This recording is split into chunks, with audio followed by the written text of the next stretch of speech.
All right, welcome back to the First Time Fantasy Podcast. As always, I'm RJ Geibel here with my co-host Rick. Yo. And today we have a special guest, Jason Molinaro. You'll hear us just call him Jace the whole time. Jace, how you doing? Doing well. How about you, RJ? Good, good. And you'll Adam or Jace is the brother of Adam Sorry, Molinaro, I get that a lot. who we've mentioned before. He's one of the infamous Molinaro brothers. You'll hear from Adam at some point, and probably not be because it's not worth it to have him on. But Not one chance. Jace brings a lot of knowledge, and I guess he won the first year of the fantasy league that the three of us are in together, and so we'll get this conversation started with one of Rick's teams. We're discussing the AFC West, by the way. All right, yeah. So AFC West. I'm gonna start with the Chargers here. I think some of these guys are pretty obvious. My first one here is Austin Eckler. Minus the injury last year, I think he's gonna come back and be probably one of the top. I think he could bust top 5 possibly. He gets a lot of work, especially when it comes to receiving. So if you're like us in a PPR league, especially if you can get him, I've seen him falling towards the end of the first round, early second. I think that that's like some pretty insane value, and especially if you have one of those picks towards the end of the first round near that turn, and you could possibly snag, a good receiver and him on top of that. I think that's pretty nice overall. Reference a few stats here. When he did have a full season back in 2019, he had 92 receptions on 108 targets. The only player with more than that was CMC that year. So, you don't expect him to be exactly like him, but he can put up those numbers no problem. And assuming he stays healthy compared to last year, I think it's pretty good slam dunk pick, especially for PPR league. And like I said, if you're towards the end of that first round, I think he's a no-brainer and can easily bust into the top 5 potentially for sure. Second on my list here is Keenan Allen. He's a pretty consistent receiver overall. Obviously, with them now having a younger quarterback, I wouldn't be shocked if his numbers were a little sketchier, but Herbert kind of proved that he's a pretty solid player in his own, and I'll be referencing him in a little bit here.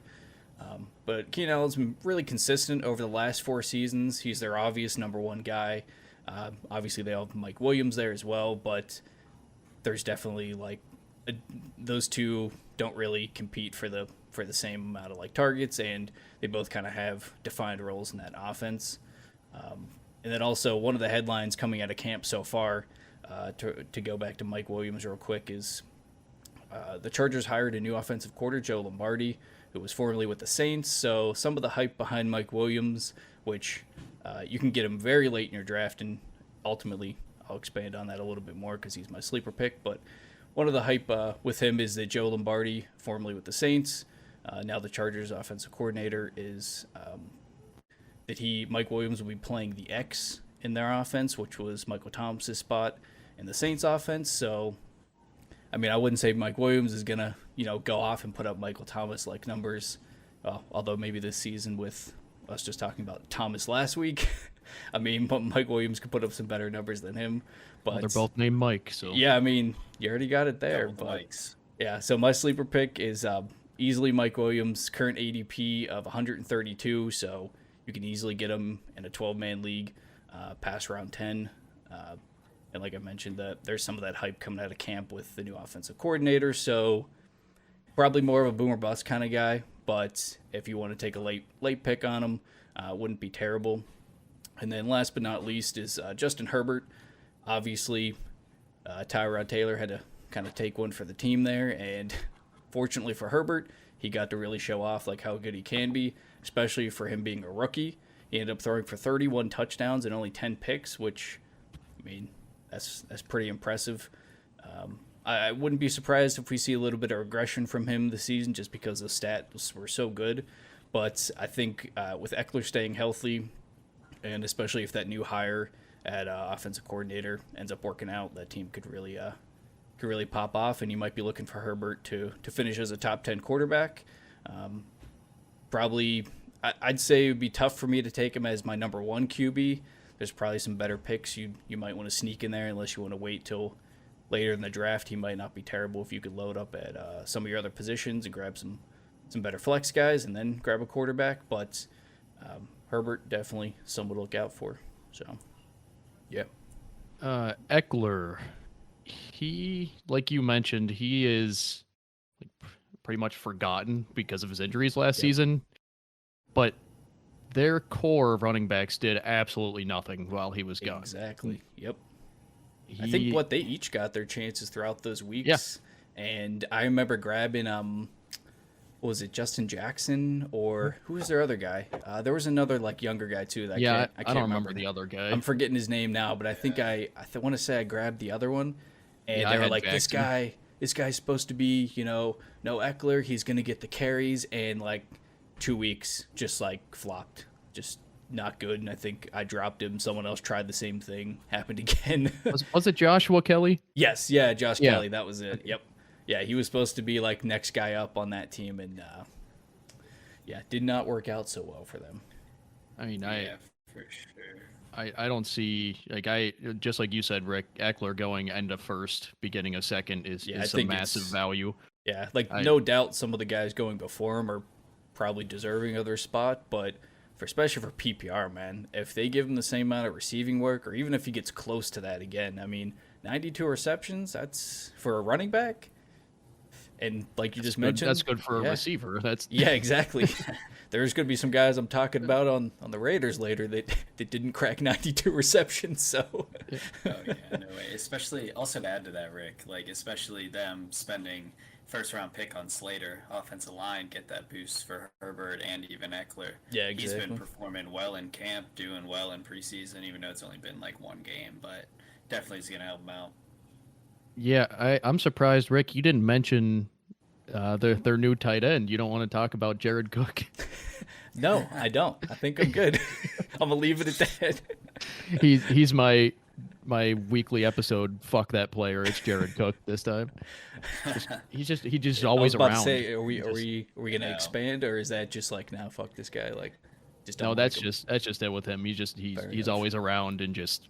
You just draft him and you draft somebody does, yeah. Like, oh, team, wait, all right, nice. Who is gonna draft him this year? This year might break the trend. I was gonna say, I think the Chargers have enough other, there's other players, probably within the Chargers that I'd probably take before him. I'd probably take one of their shitty running backs who didn't show up last season. I had Cook last year, but he was like my round 14 or 15 pick, and I ended up trading him to Austin, another person in our fantasy league, because I forget who his tight end was, but he got injured, and I was going to say he must have been desperate then. Yeah, I mean, at least last year. I think Cook put up better numbers than Evan Ingram, who was my. I was going to say, so, yeah. I'm sure being on the Saints and that team last year were missing Thomas, and it was essentially Alvin Kamara and Drew Brees, so.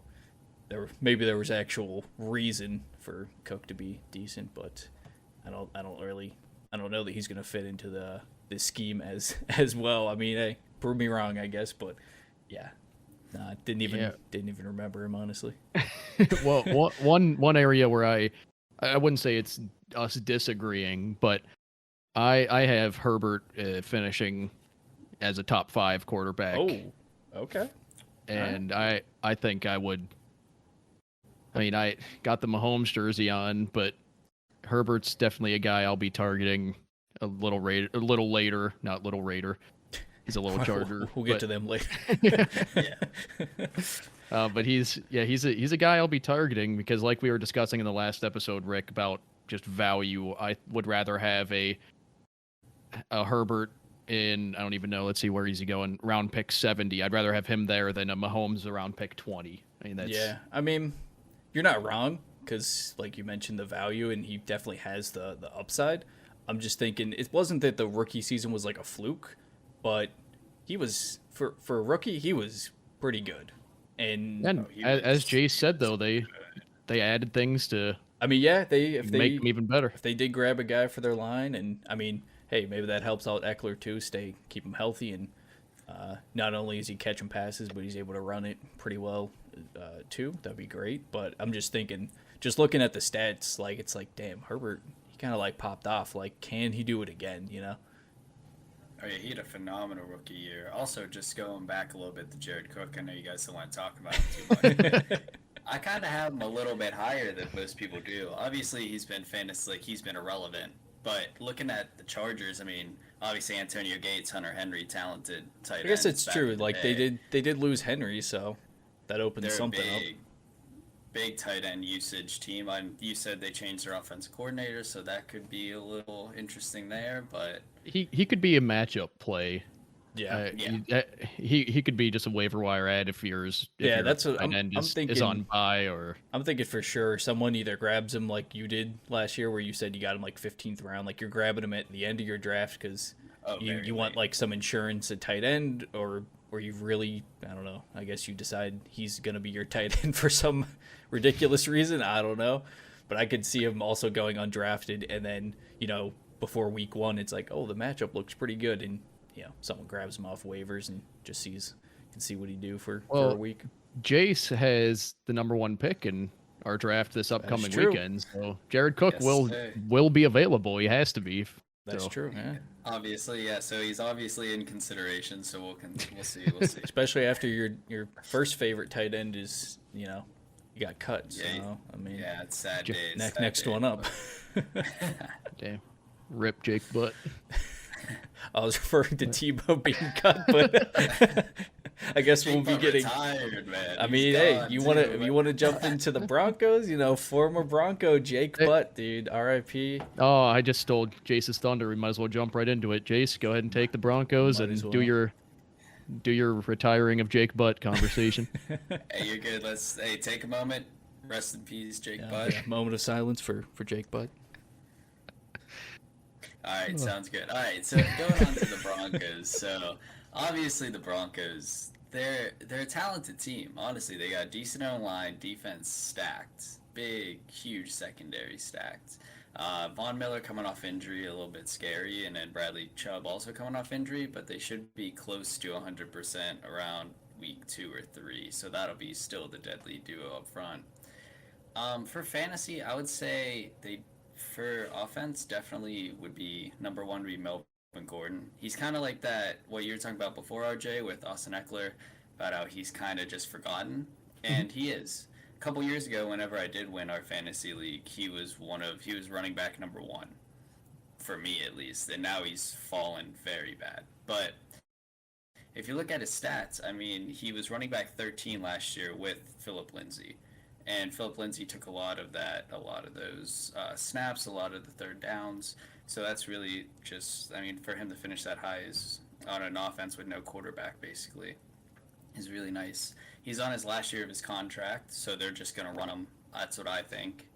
They're just going to run him and he's older, so I just think they'll get the most out of him. In camp, you did see he did have a groin injury. Wasn't an ideal situation, but I mean, I think it'll be okay. There isn't signs. He practiced on Wednesday, so yesterday, so that hasn't been bad.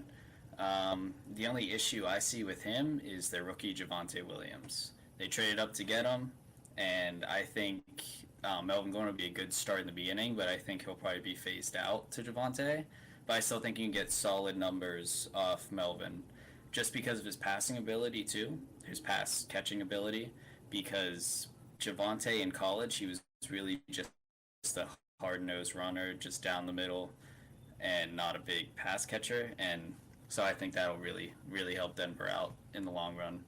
Secondly, they're wide receivers. 2 talented wide receivers in Jerry Jeudy and our boy Courtland Sutton, who's coming off an ACL tear. He didn't play last year really, but whenever he did play back in 2 years ago, he dropped 1,100 receiving yards with the quarterbacks of Brandon Allen, Joe Flacco, and a rookie Drew Lock, which is crazy talent right there. And Jerry Jeudy, I think he's one of my sleepers. He's one of the big receivers there. His biggest issue is the drops. He was targeted 113 times last year and only caught 52 of those passes. Great explosive route running. That man is, you watch him in his camp, any of his training videos, he loses the defender quick. And another issue is, can he put up those numbers with Lock? Drew Lock, I think he's talented, but I don't think he can make the throws that he can or that he should. And hopefully Teddy Bridgewater, he's a little bit more accurate. He's fan relevant as well.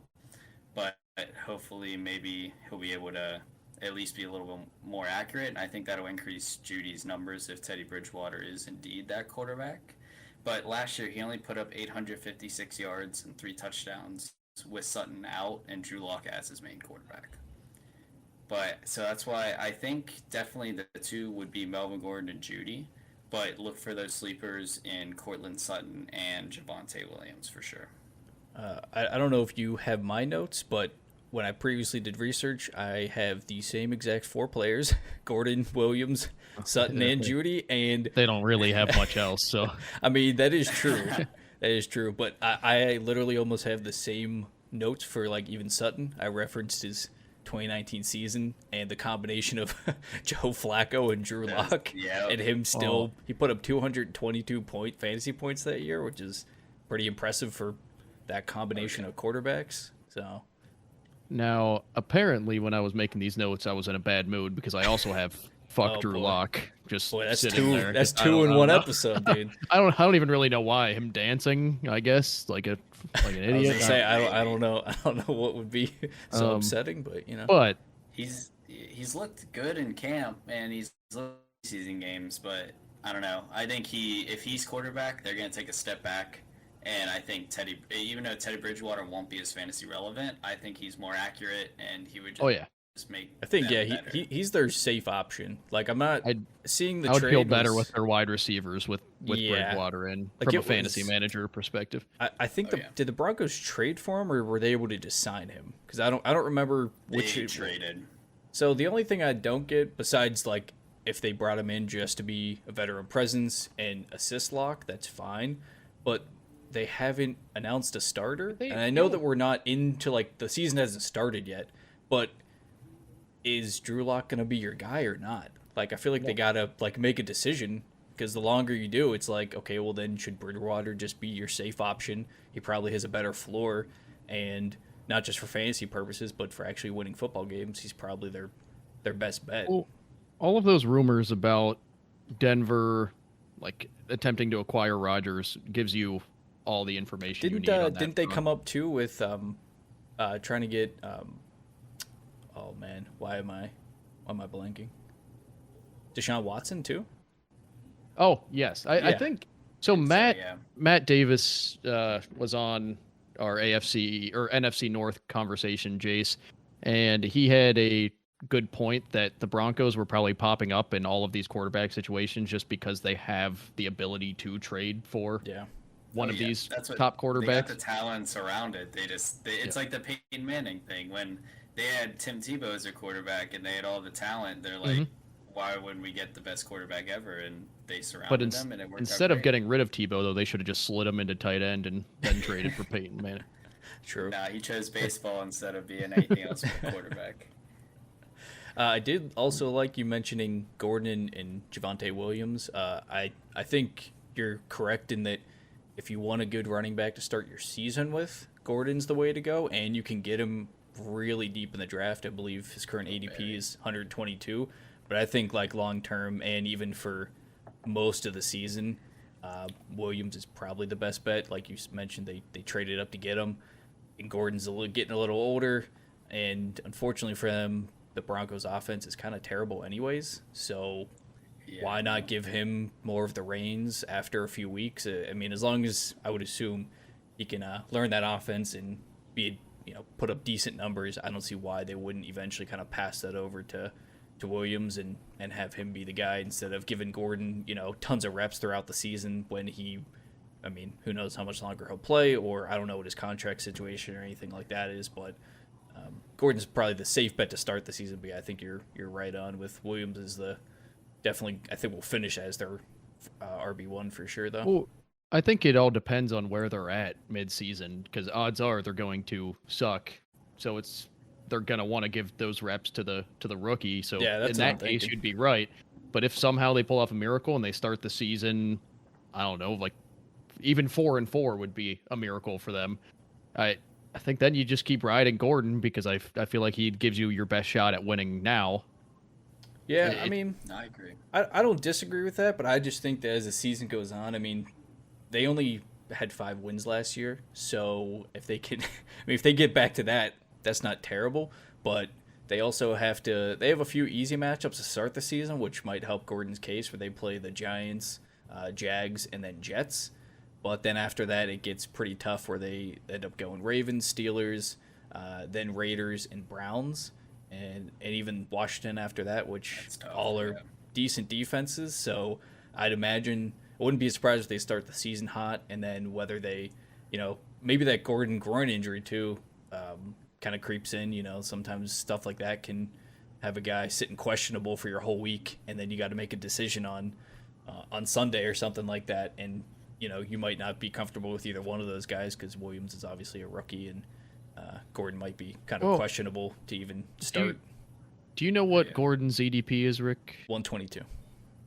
And what is Williams? I think it's actually like climbing, like 80, 88 right now. Oh, shit. Yeah, it is. That's kind of the other issue, too, is you would be taking, obviously, more of a risk with Williams at 88 compared to... I was gonna say I would take Gordon and then take Williams as the handcuff, but apparently the rest of the world is thinking otherwise. So I mean, that's ESPN Live ADP. When it comes to rankings, projections, whatever, we'll see as after. I'm sure we'll see probably early in the season. I think some of those easy matchups might be time for them to at least start the season. Maybe you give Williams some carries there, so that he's not, because they're gonna get destroyed. But I think some of those other teams, the defenses for Browns and Steelers at least, and I think Washington's defense is pretty good last year. Defense is Washington, great. So I can't imagine. Probably the best in the league. Yeah, like halfway through the season, they could be hurting after they have all 5 matchups in a row that are pretty tough. So I wouldn't be surprised if they fall apart, and then they're just like, hey, Also, how about we get this guy involved? Why not? Oh yeah, no, agreed. Also, with those tough matchups for those running backs, a sleeper also would be Noah Fant. He's athletic tight end. He's going in his 3rd year. Usually after about 2 years going in their 3rd year, tight ends break out. And so very athletic as well. And so like if he has Teddy Bridgewater in there, Teddy Bridgewater is that safe option. He's going to toss it to him. They're going to get him involved, especially if they face the Browns, Steelers, Washington, Ravens. Those defensive linemen are going to eat them up. They got to get the ball out quick. Yeah, I was about to say, I think it does depend on who the quarterback is, and I guess if they go with Locke, can he actually be the guy, or do they fall apart after half the season, and then they want to actually like compete or try to salvage a season, and then go to Bridgewater or something. But hey, I mean, Drew Lock could show up for all we know. Stuff out of camp says he's looking good, and but who knows what we'll actually see. I think that's their biggest question.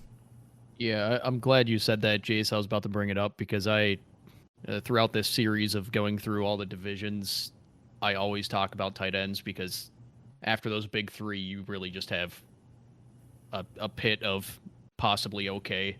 And with I Jake think Butt gone, you got next and one up. And now with Jake Butt gone, Fant has all the targets in the world. He's got nothing stopping him. But I am honestly surprised we talked about the Broncos for that long. Yeah.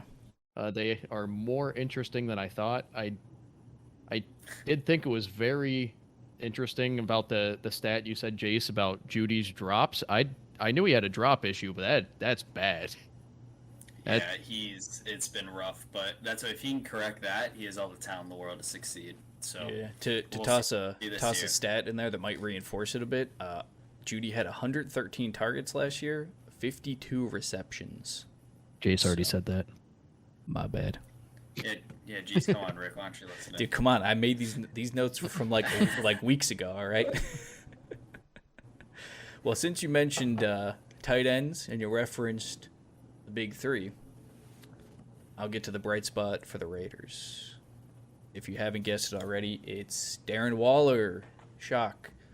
Last season, he finished as tight end 2, right behind Travis Kelce. I think expectations are pretty much about the same. Real quick, was he really right behind? It wasn't too far off. He had the same amount of. They had identical targets. The obvious difference is the fantasy points. Kelce had 312. Waller had 278.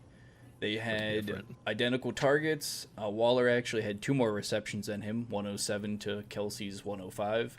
And then Kelsey had 2 more touchdowns, 11 for Kelsey, 9 for Waller. So they aren't too far off when it comes to actual stats. Their teams are obviously a bit different, but I think for the most part, it looks like Waller's being drafted as pretty much the second tight end off the board. I mean, some people might prefer Kittle over him.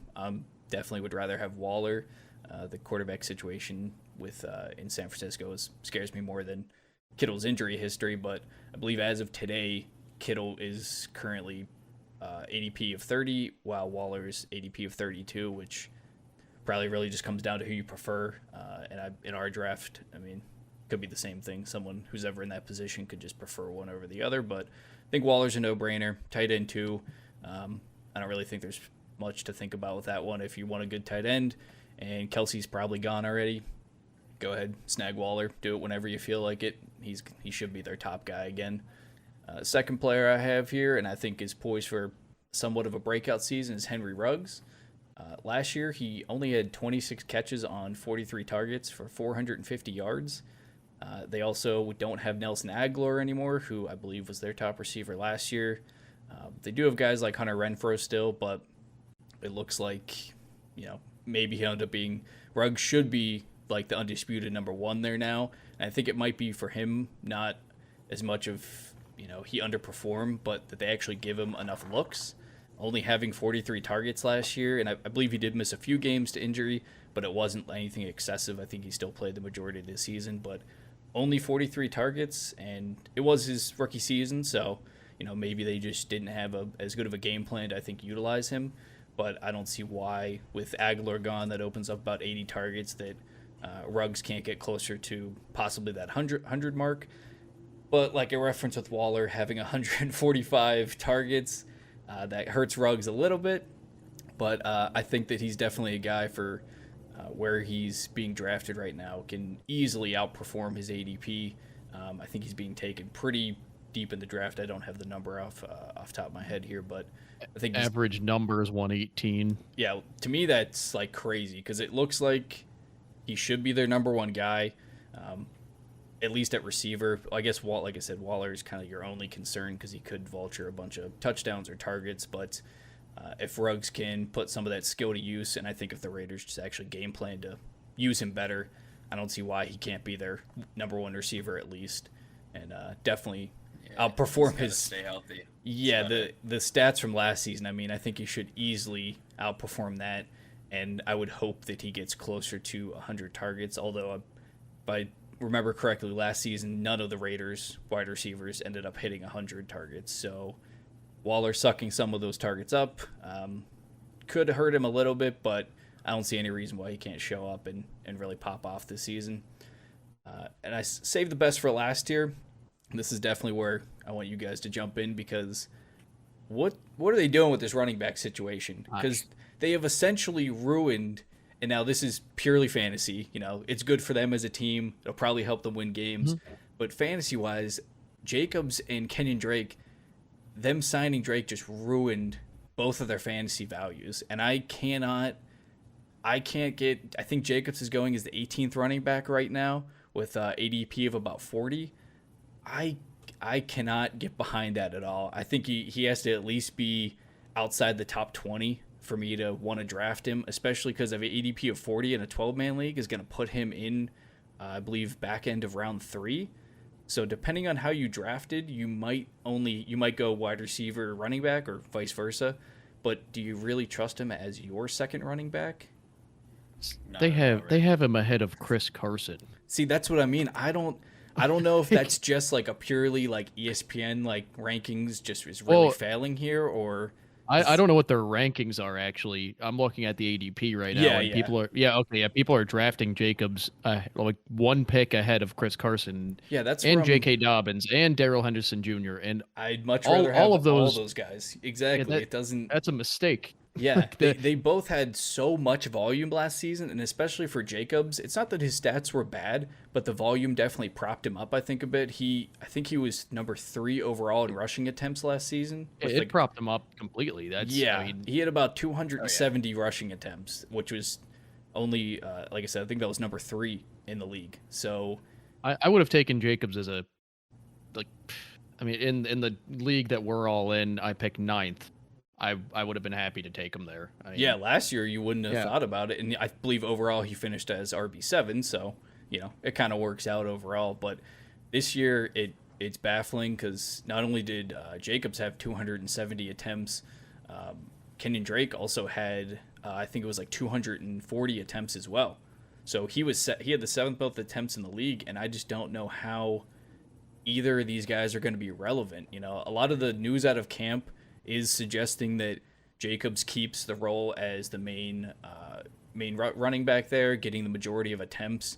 And I believe some of the headlines have been, and Gruden has also mentioned that, they're excited to use Kenyon Drake and split him out at wide receiver and, have him returning kicks and stuff like that. And maybe he's a decent guy for PPR leagues because it sounds like he'll be the pass catching back, but both these guys had pretty good seasons last year for the teams they were on, especially with Drake in Arizona.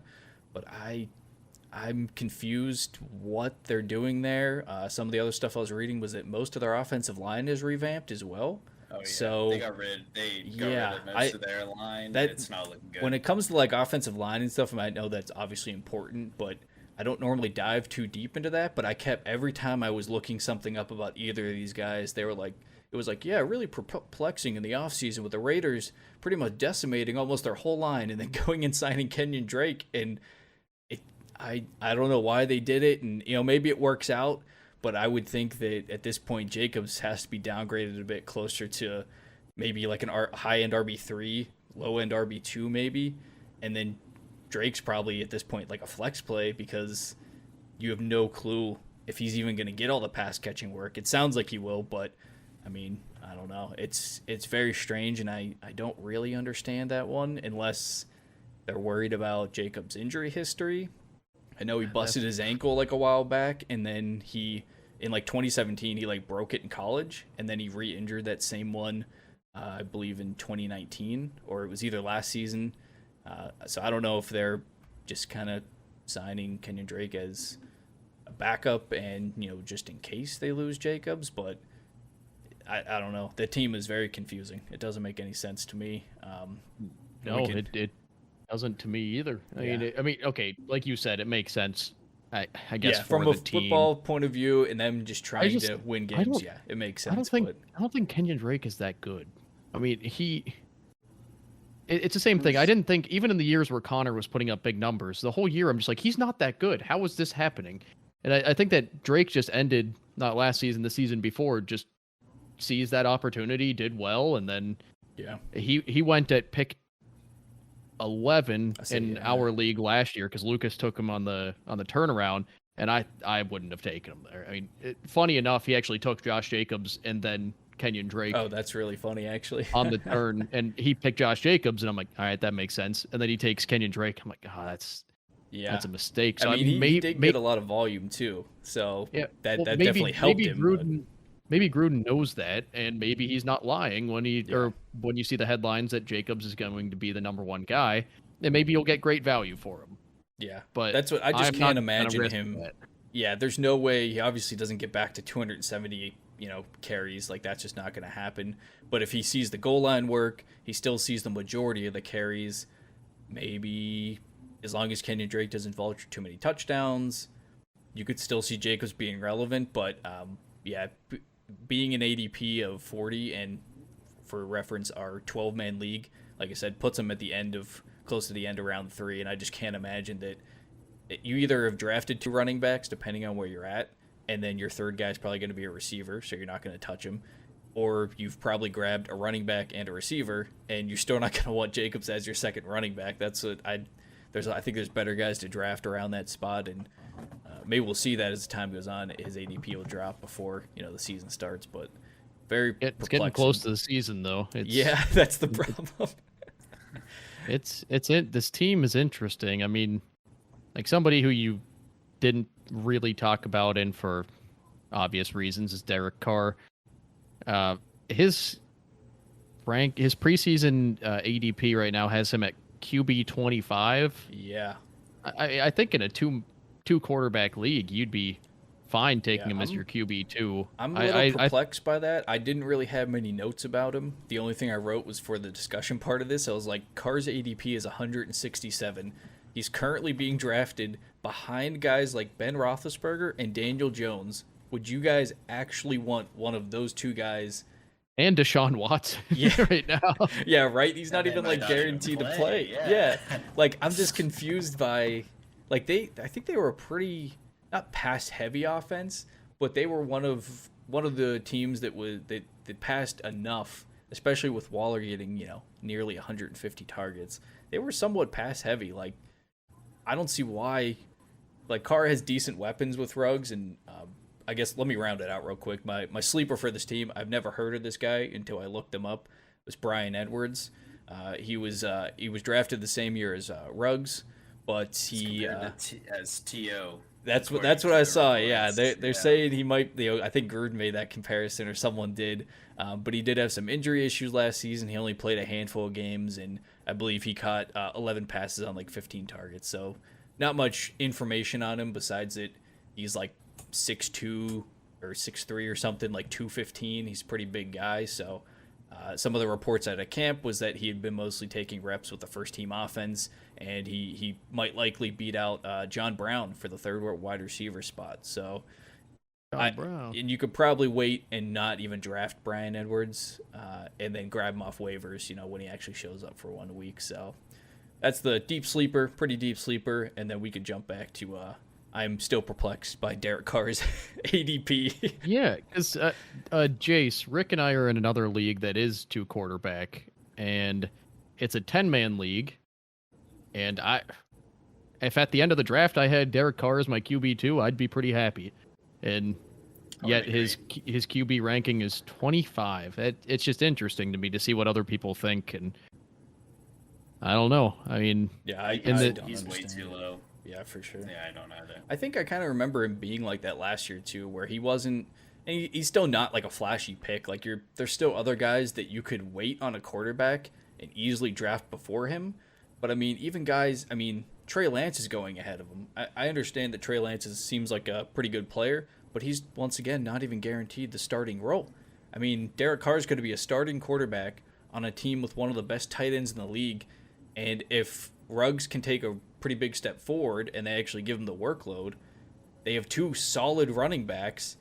Like the receivers on that team could pop off unless Derek Carr is trash, which, he might not be a top 10 quarterback, but actually, part of what you said gave me a little bit of an answer as to why it's looking that way on the ADP. It's because most leagues aren't 2 quarterback.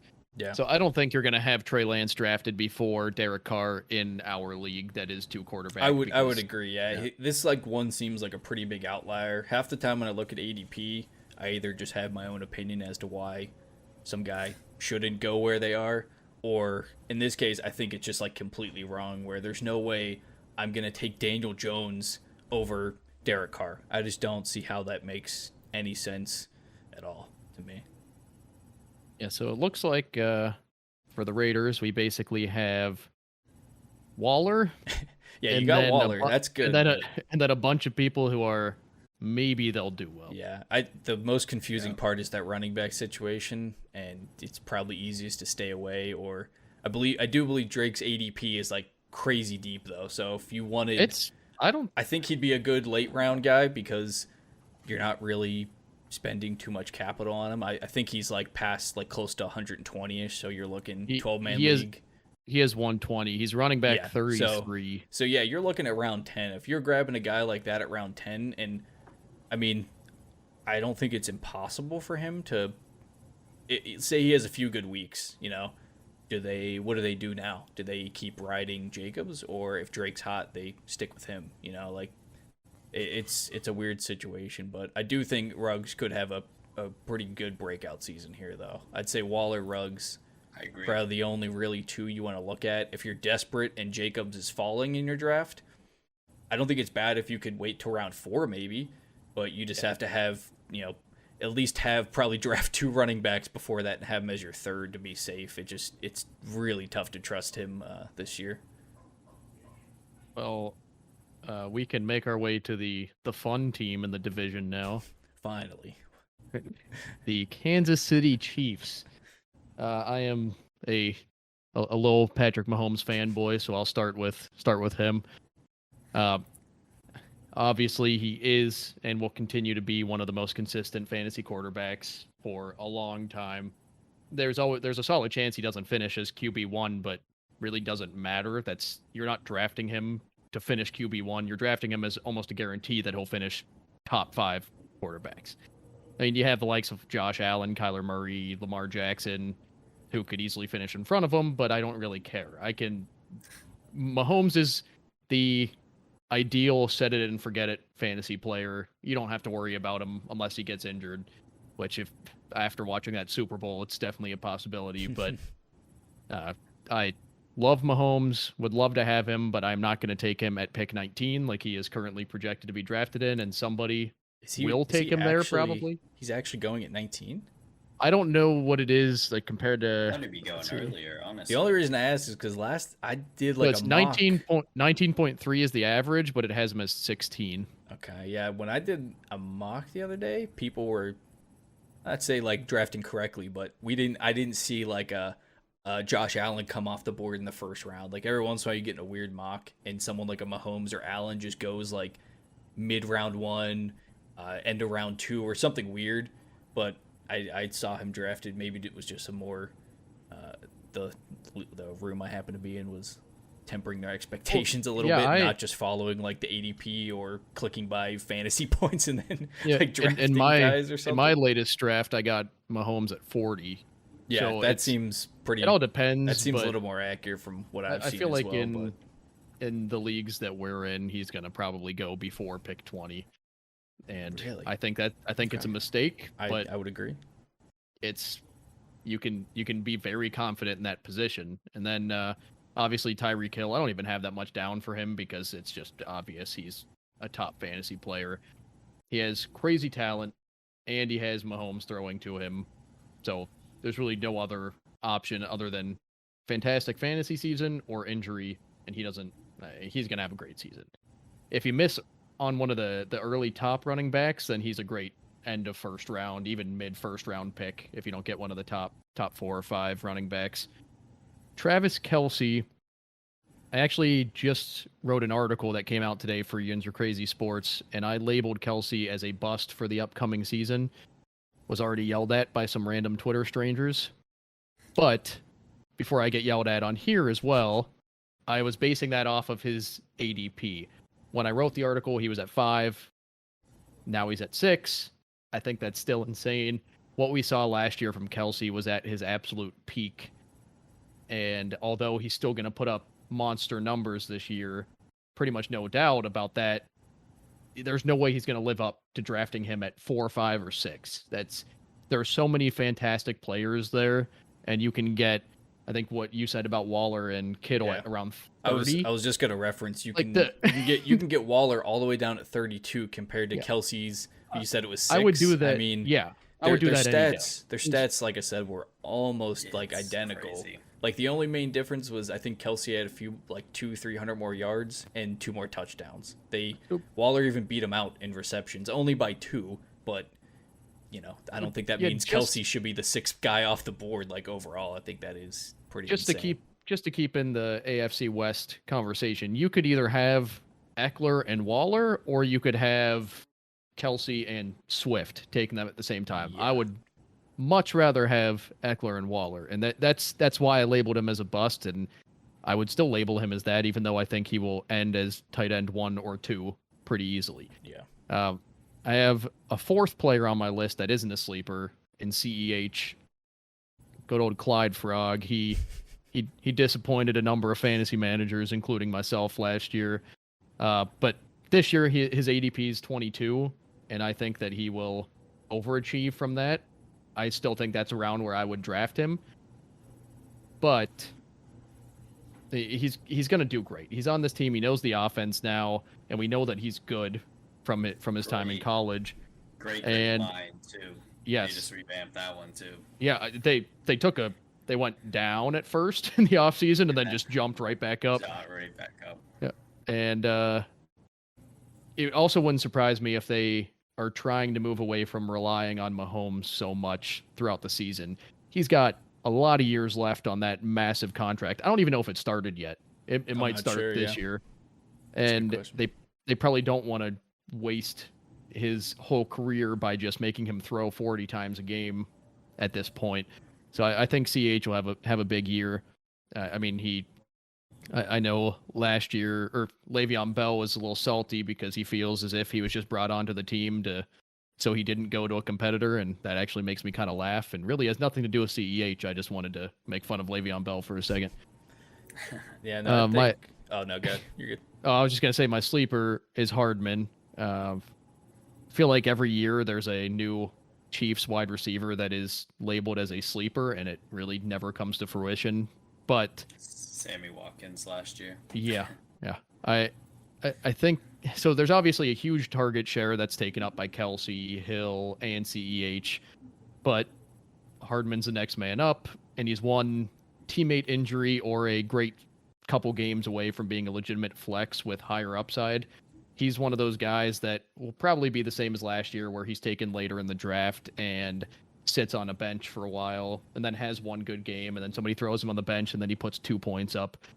But I actually have some faith in him this year, and I wouldn't draft him very early, but he's a great guy to target in the later rounds to just have on your bench as if Hill goes down, he could pop off. Even if Kelsey goes down, he could pop off. So those are my players. Yeah, no, I think the CEH stuff it's just kind of silly because last season it just was pure hype. It was like Damian Williams opts out, so he's the next guy up, and all of a sudden he's going in the first round, and it was almost like he couldn't succeed. Like there was too much hype, and it's not that he even did bad, but he just finished. When it comes to fantasy, and you have a guy that gets drafted in the first round and finishes outside top 20 running backs. I mean, obviously that could easily be classified as a bust, and I think this season he was also injured for a couple weeks. Yeah, he did miss a few games, and so that obviously doesn't help. But this year he's clearly going to be their number one again. Damian Williams is now with the Bears, I believe, so there isn't he's not coming back after opting out and taking that back over. And I don't think it should be hard for CEH to, he plays the full season. He probably does crack into that top 20. And I think this year is pretty much the same. As long as he stays healthy again, he's in one of the best offenses in the league. There's no reason for him to be finishing outside the top 20 at all. So, and he easily has that upside to potentially, easily top 15, maybe even top 10, depending on how that offense really shakes out. And like you mentioned, how many targets does Kelsey and Hill take up compared to what he gets? 95% of them. I don't know. Did you have any numbers on his receiving work? Because that's something I wasn't too familiar with, and I know we know Kelsey from staring at the screen every week for a Chiefs game last year because I had Mahomes and CEH. I mean, he's a part of the passing game. Okay, that was the one thing I wasn't too sure of. Does he get a significant target share? Obviously he's number one running back, so he gets the carries, but it would obviously help for sure if he's also pulling down a decent number of targets. And I honestly don't know. Do they still have Darwin Thompson behind him, or is it Darrell Williams? Darrell Williams is still there, I believe. Okay. Do you know who I think is there? Could be wrong on this one. I think Jarrett McKinnon. Really? Maybe. You might be correct. He's gone from I know he's gone from San Francisco. I do remember that name where he signed. It's either him or it could be the Saints. I'm checking it real quick. No, you're right. Yeah, Jerick McKinnon is interesting. Probably their unofficial depth chart, but he's listed as their jumped third. Over Darwin Thompson. Yeah, right. Do you remember 2 or 3 seasons ago when Darwin Thompson? I think he was drafted a year before CEH, and he was going as everyone's. He was going mid rounds, but I remember people grabbing him, and that just how many seasons later, and it still hasn't panned out for that guy. They keep drafting people ahead of him. I will say Jarrett McKinnon may take a little bit of Clyde's receiving, but I mean honestly, how much receiving was he going to get with Tyreek Hill? How much is left over? I think that's the biggest question. Even if I think most of the times that CEH got any receiving last year, which it did happen, but I think it was more when a play fell apart and it wasn't supposed to happen and he was just open. Yeah, Or he just ended screens. up. It's either screens or plays fell apart. Yeah, he ended up 36 receptions on 54 targets. So Yeah, so it's not. Yeah, it's not solid. great, but I don't think there was really many other pass catching backs there, and I don't know if they really used Lev like that when they brought him in towards the end of the season or not. I But like didn't use him at all. I was gonna say I don't think that really cut into it, but I couldn't think of another player unless Darrell Williams was also getting some receiving work, but I didn't recall that either. So Yeah, my 2 drafted running backs were CEH and Lev Bell, so that was great. yeah, that's Fantastic. oh boy, that's pretty big Oh, disappointment. also can't forget Harrison Butker over Oh, here, who that's true. screwed That's- he screwed 2 of my weeks last year. I lost I by remember those. Yeah, I remember being like in Discord. We're watching the games, and he. primetime games, and he misses field goals to make me lose 2 weeks. I only won twice, so that would have doubled my win total. That's pretty heartbreaking. Yeah. Ugh. Very heartbreaking. Yeah, but I mean, the Chiefs are obviously probably the top team in the league for fantasy players. Off the top of my head, can't really think of any other that would top them. I'd say possibly the Bills, but their running backs are a little sketch. But I think they have a solid receiving core. I mean, they have Josh Allen and Diggs. Yeah, I which was say still Josh don't- I still Allen. don't You got trust, the quarterback, and then you have Diggs. I still don't don't trust trust Diggs, but Singletary. we'll get to that in another. Yeah, I was gonna say I episode. don't want to go too trust deep on Diggs. there, but I think that they have a pretty good team. So I think But- maybe Buccaneers. Yeah, the only oh other yeah, that's option. true. Yeah. Actually, yeah, we did just talk about them last week. Yeah. That they literally have too many fantasy relevant players. Was Yeah, was the see, that is consensus. a problem for them too. It actually is. Yeah. Well, problem for us, not them. Yeah, But- but it was like how you're saying, like, you know, the Chiefs always have that receiver who's always that, like, oh, you got to look out for this guy as a good flex option, but then look at the Bucks, dude. What do you, Yep. you know, like that's, you thought it was sketchy drafted Hardman maybe as like a late guy, but you know, you might be able to, if you go back to our last episode, we could expand on why you could get some solid players, you know, pretty deep in your draft, you know, just saying. Yeah, well, going off division real quick, Jace, you texted me earlier saying you wanted to discuss my thoughts on Joe Burrow. Oh yes. So I know you have him high on your list. You are I very, do. very hyped for him. I think he's got talented wide receivers, talented running back, especially Gio Bernard gone, just Joe Mixon. He's going to get that workload. I think obviously red flag their line. I mean, they didn't improve it really. They improved it tiny bit, but They also they just could have. coming week 11, coming off. I mean, them drafting Jamar Chase, obviously they could have taken Penny, but I mean, Jamar Chase will help with that protection Yeah. a little bit. He'll be able to get off that line quicker and let Joe Burrow throw it. But coming off a torn ACL, MCL, PCL, like that's gonna be tough as a rookie, and especially who's in week 11, I believe. Yeah. I mean, I think he has all the talent in the world, and I think that towards the end of the season he'll do well. But I think the first half is gonna be rough for him, fantasy wise. Yeah, and I understand that, and in our draft, I probably will not take him as my QB1.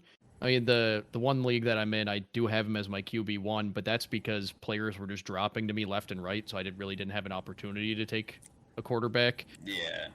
I just watching him last year as a rookie, Pure then adding talent. Jamar Chase to the equation, like you said, just having just Joe Mixon back there, get rid of the distractions, and I just think that offense is they're going to challenge all of the defenses in that division, and all of those defenses are very solid defenses. So it's going to be interesting. I would love him in like a 2-quarterback league, and if I would start our season with him as my QB1, I'd be a little on edge, but I think he'll do well. I'm like, as you and everybody else knows, I am very high on him.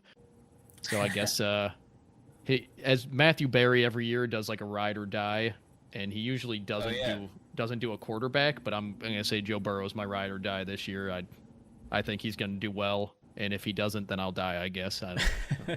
I don't know, man. With that line, he almost died last year. So I mean, basically, I mean, he did. I guess. I mean, I can't blame them for drafting a guy like Jamar Chase. But yeah, you think this guy who's supposed to be your franchise quarterback for X amount of years now, and especially coming off such a tough injury like that. I'm sure that they'll make moves in the coming seasons, if not even this season. Depending on.